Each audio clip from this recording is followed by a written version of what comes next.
시청자 여러분 안녕하십니까? 뉴스온 시작합니다. 폭설에 이어 한파까지 겹치면서 농어민들의 걱정이 커지고 있습니다. 마포구가 자원봉사자의 날 기념식을 열었습니다. 수수료가 저렴한 대구형 택시 앱 대구로 택시가 출시됩니다. 경상북도가 SK스토어, 티커머스와 농특산물 판로 확대 업무 협약을 체결했습니다. 소방당국이 불법 촬영들에 대해 앞으로 엄정히 대응하기로 했습니다. 폭설에 이어 한파까지 겹치면서 농어민들의 걱정이 커지고 있습니다. 시설하우스 난방비 부담에 양식어류 폐사가 우려되기 때문입니다. 사흘째 내린 눈이 시설하우스에 소복이 쌓였습니다. 일부는 무게를 이기지 못해 흘러내리기도 했습니다. 밤새 폭설이 이어지자 재배 농민은 하우스가 무너져 내릴까 마음을 졸였습니다. 폭설과 함께 한파가 찾아오면서 난방비는 얼마나 더 들지 걱정이 앞섭니다. 전기료도 많이 올린다가 기름값도 작년 대비 50% 올랐죠. 그런 것들이 굉장히 생산 원가가 많이 올라가기 때문에 농가들이 힘이 많이 들죠. 출하를 앞둔 숭어 양식장에도 긴장감이 돕니다. 오로 작업을 위해 수위를 낮춘 탓에 기온에 민감한 상황입니다. 1, 2도만 더 내려갈 경우 동사 피해가 오래됩니다. 폭설로 작업이 중단된 상태라 양식어민들의 마음은 바짝바짝 타들어가고 있습니다. 그러려면 물을 지금 오늘부터 빼야 되는데 날이 이렇게 추워지니까 걱정이 돼가지고 지금 대기하고 있는 상태입니다. 한평만 해역에 조수온 주의보가 내려진 가운데 확대 가능성이 커 양식생물 피해가 우려되고 있습니다. 지난 사흘간 전남 서해안을 중심으로 20mm 안팎의 눈이 내렸고 영하권 날씨가 이어져 농어민들의 피해가 커질 것으로 보입니다. 3년 만에 맞이하는 방역 지침 없는 연말을 앞두고 송년 모임이 크게 늘었습니다. 완전한 일상으로의 회복이 가까워지면서 외식업계와 호텔업계의 얼굴에 웃음꽃이 피었습니다. 광주의 한 음식점입니다. 저녁 단체 식사를 예약하려는 전화가 잇따르고 있습니다. 270석의 좌석을 완비한 이 식당은 최근 연말 연초 모임 예약이 잇따르자 행복한 비명을 지르고 있습니다. 네, 저녁 같은 경우에도 손님들이 이제 많이 찾아오시고 하시니까 이제 사람 일하는 수가 모자라서 그게 조금 힘들긴 해요. 특히 올해 연말은 3년 만에 방역 지침이 사라지자 그동안 미뤄졌던 송년 모임이 쏟아지고 있습니다. 식당뿐 아니라 호텔 객실 등의 예약도 일찌감치 마감되며 완전한 일상으로 한 발짝 다가서는 모양새입니다. 호텔업계는 3년 만에 맞이한 방역 지침 없는 연말을 위해 새로운 뷔페 메뉴 개발과 패키지 상품 출시에 열을 올리고 있습니다. 객실 패키지가 전년 대비 20% 넘게 판매율을 보이고 있고 24일, 25일, 31일 날 선보이는 특선 메뉴를 준비한 레스토랑 예약률도 현재 100% 가까운 예약률을 보이고 있습니다. 지난 3년간 이어져온 코로나19의 영향에서 벗어난 호텔업계와 외식업계의 얼굴에 웃음꽃이 피고 있습니다. 수도권 소식입니다. 자원봉사자의 날을 맞아 그동안 보이지 않는 곳에서 봉사와 나눔을 실천한 많은 사람들이 있습니다. 마포구의 진정한 영웅들이죠. 이들에게 감사의 마음을 전하기 위해 마포구가 자원봉사자의 날 기념식을 열었습니다. 지난 5일 자원봉사자의 날을 맞이해 마포구청 대강당에서 기념식 행사가 개최됐습니다. 이날 행사는 350여 명이 참석한 가운데 1부 축하회장과 2부 감사회장으로 나눠 열렸습니다. 먼저 1부에서는 가수 이무송의 축하 공연이 펼쳐졌습니다. 이어 2부에서는 마포구를 빛낸 자원봉사자들에게 감사하는 마음을 담아 시상식이 진행됐습니다. 올 한해 봉사 시간이 1000시간이 넘는 봉사왕에는 강순희 외 6명이 수상했고 봉사 시간 500시간이 넘는 금장에는 강병숙 외 68명이 400시간이 넘는 은장에는 구경자 외 18명이 상을 받았습니다. 홍대 문화예술관광특구는 한국을 넘어 글로벌 관광지로 향하고 있죠. 마포구는 이곳의 발전을 위해 소통하고 변화를 주며 많은 노력을 하고 있는데요. 이번엔 홍대 문화예술관광특구의 활성화를 위한 상생위원회 발대식을 진행했습니다. 지난 6일 홍익대학교 앞 H스테이지 공연장에서 홍대 문화예술관광특구 상생위원회 발대식이 열렸습니다.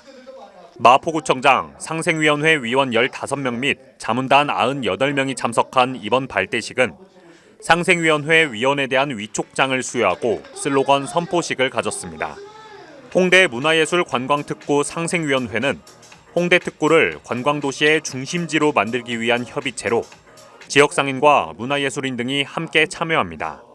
축하를 전하기 위해 함께한 박강수 마포구청장은 마포를 위한 건설적인 자문과 홍대 특구 발전을 위한 고견을 아낌없이 들려주실 것을 부탁드린다며 이번 위원회를 통해 마포가 더욱 활력 넘치는 관광도시가 될 수 있도록 힘쓰겠다고 말했습니다. 이어서 광역시 소식입니다. 대전시가 최고 수준의 안전성과 속도 경쟁력을 갖춘 명품 트램 건설을 본격 추진합니다. 이장우 대전시장이 지난 12월 20일 기자브리핑을 통해 트램 건설 주요 계획을 발표했습니다. 오늘은 우리 시가 역점 추진하고 있는 대전 도시철도 2호선 트램의 주요 개선 방안에 대해 말씀드리겠습니다. 대전시는 그동안 트램이 문제점으로 지적되었던 급전 방식, 속도, 안전, 교통 혼잡, 도시 경관 등을 해결하기 위해 지난 6개월간 계획을 수정하고 보완하는 과정을 끊임없이 거쳐왔습니다. 세계 최고 수준의 속도 경쟁력과 정시성을 갖춘 명품 트램 건설을 목표로 한 이번 트램 건설 추진 계획의 주요 내용은 전 구간 무가선 급전 시스템 도입 및 기술 제한 입찰 방식 추진, 트램 운행 안전성 확보 및 교통 혼잡 구간 지하화, 세계 최고 수준의 표정 속도 향상 등입니다. 트램의 부정적 요소는 최소화하고 트램의 장점인 대중교통 혁신, 도시 재생 촉진, 균형 발전 및 탄소 중립 선도, 지역경제 활력을 극대화하는 것이 이번 트램 건설 계획의 확정의 핵심 기대 효과입니다.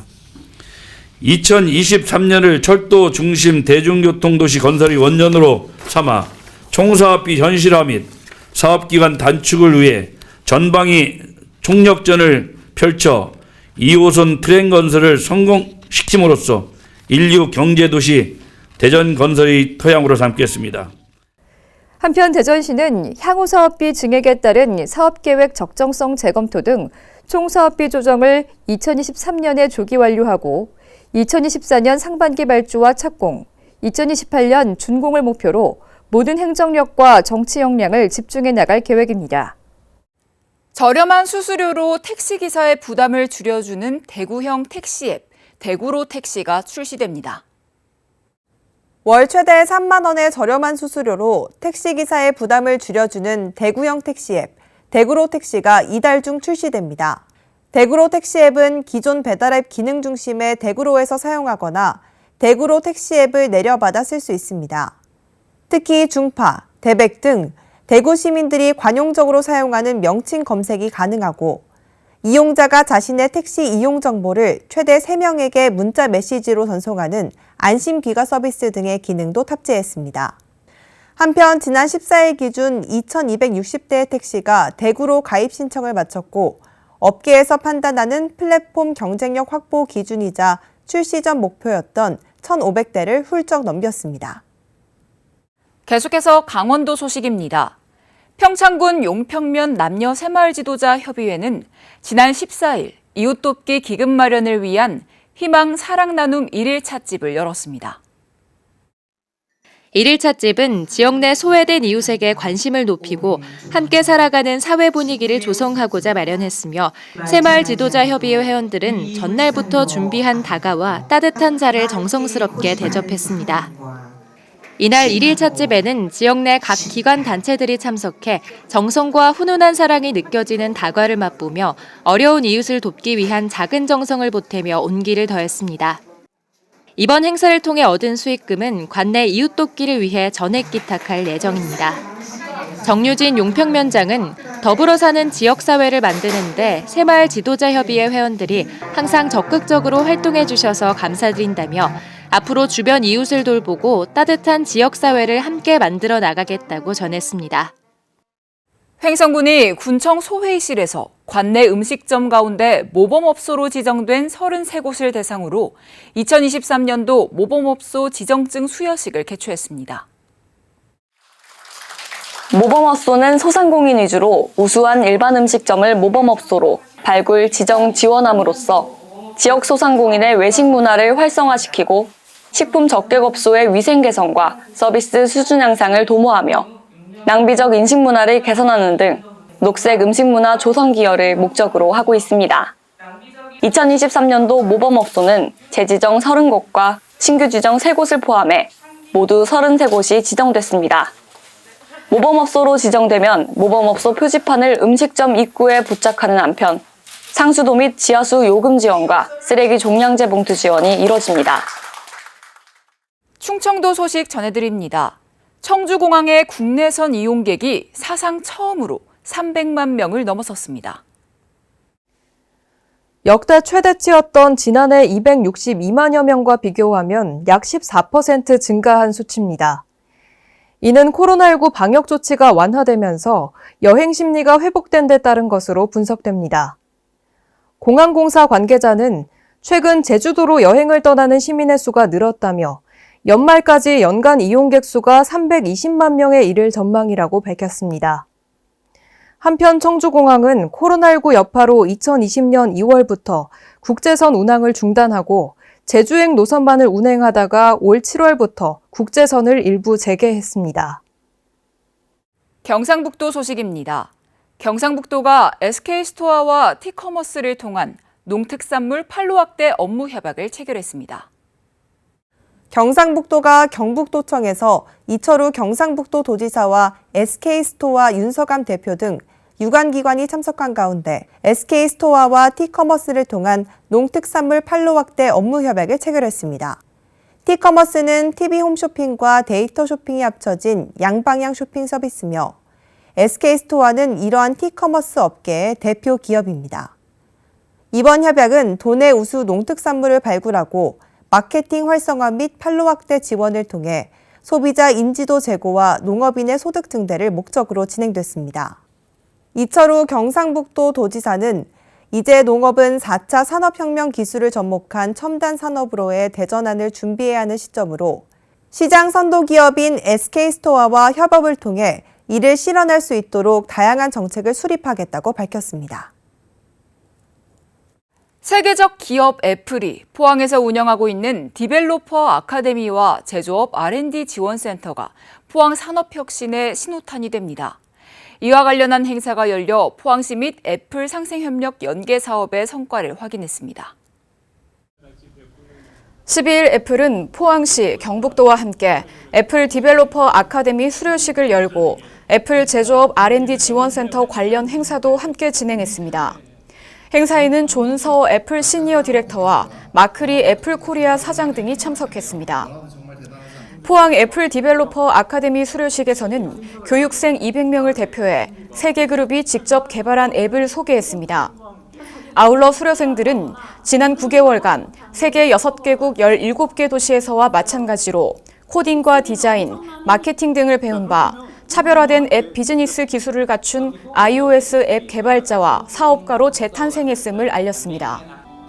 실제로 이날 교육생들이 직접 개발한 iOS 앱을 소개하는 부스가 운영됐으며 애플의 앱 비즈니스 노하우를 흡수한 융합 인재들을 만나기 위한 IT 기업들의 채용도 이어졌습니다. 이와 함께 애플 제조업 R&D 지원센터 관련 기념 행사에서는 애플이 첨단 장비, 시설을 소개했고 중소기업의 스마트 기술 활용 사례 등 센터 교육 성과에 대해서도 얘기했습니다. 포항시는 애플과의 소통 협력을 더욱 강화해 청년 창업 생태계 구축 등을 통한 지역 산업 혁신에 박차를 가할 계획입니다. 전라북도 소식입니다. 국제 코리아 인권센터가 전북에서 2022년 김종필 중앙회장 취임식 및 연말 행사를 개최했습니다. 사단법인 국제코리아 인권센터가 지난 16일 전북에서 2022년 김종필 중앙회장 취임식 및 연말 행사를 개최했습니다. 이날 취임식과 더불어 오페라 가수 초청 공연, 인권센터 소개와 사회적 취약계층과 복지를 위한 비전을 발표하는 시간을 가졌으며 각 지부의 임원들과 정운천 국회의원, 조지훈 전 경제통상진흥원장 등 각계 인사들이 참여해 행사를 축하했습니다.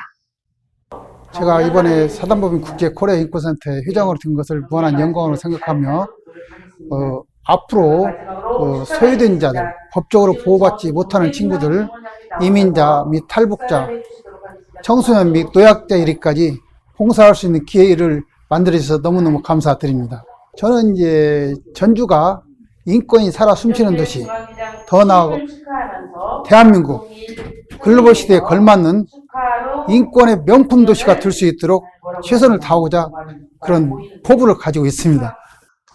이 밖에도 김종필 중앙회장은 사단법인 국제코리아 인권센터는 인간으로서의 존엄과 가치를 실현하고 사회적 취약계층을 위한 복지와 권익 옹호를 위한 비영리 단체라며 우리가 돌아보지 못하고 있는 인권의 사각지대에서 고통받는 어려운 이웃들을 위해 항상 앞장서서 움직이겠다고 다짐을 전했습니다. 광주 전남 소식 전해드립니다. 강기정 광주광역시장의 핵심 공약인 광주의료원 설립이 좀처럼 속도를 내지 못하고 있습니다. 정부의 타당성 조사 발표가 평가 항목 변경으로 한 차례 연기됐고 경제성 위주의 조사로 인해 정부 문턱을 넘지 못하는 것 아니냐는 우려가 큽니다. 코로나19 환자의 80%를 공공병원이 진료했을 정도로 재난 의료 상황에서 공공의료의 역할은 매우 중요합니다. 하지만 우리나라 공공병상 비중은 OECD 국가 중 최하위인 9.7%에 불과합니다. 그나마 광주에는 공공병원인 의료원마저 없습니다. 이에 광주광역시는 상무지구에 심내혈관센터와 응급의료센터를 갖춘 350병상 규모의 의료원 설립을 추진하고 있습니다. 공공의료원이 광주에 없다라고 하는 것은 정말 크나큰 어떤 지역의 약점으로 작용이 되고 큰 지역 차별이 될 수밖에 없는 이런 사안입니다. 광주 의료원 설립의 관건은 기획재정부의 타당성 조사입니다. 의료원 설립의 편익을 따지는 신규 항목이 추가되면서 현재 재조사가 진행 중인데 비용 대비 편익이 정부 기준을 넘지 못할 것이란 전망이 우세합니다. 광주광역시와 지역 정치권은 전국 17개 시도 중 광주와 울산에만 의료원이 없다는 점을 강조하며 경제 논리로 의료원 설립을 재단해선 안 된다고 목소리를 높이고 있습니다.